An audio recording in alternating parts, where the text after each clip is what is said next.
Hi, I'm Kevin Cameron, and I'm just including this little detail because it's something that's always tickled me, and that is the use of starter clutches on Japanese engines.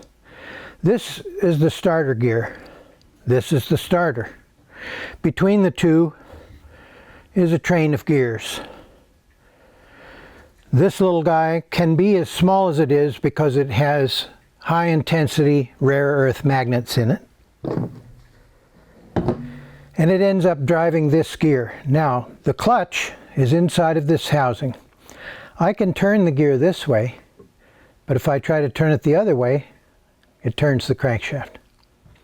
The purpose of the starter clutch is to allow the starter to crank the engine in the forward direction, yet when the engine fires and accelerates to idle speed, it doesn't try to drive back through the drivetrain to the starter and spin the starter at a zillion RPM. Instead, it releases. Now, one thought you might have is, oh, a ratchet. So we put one ear down to it. It's completely silent. No clicking. So it's not a ratchet. It's a roller clutch. Inside of this hub are a number of little ramps. On each ramp is a roller and a spring which presses the roller inward.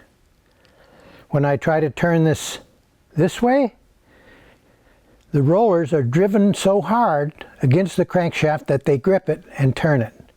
But the slightest motion in the other direction pushes the rollers back up their ramp out of contact, and it releases.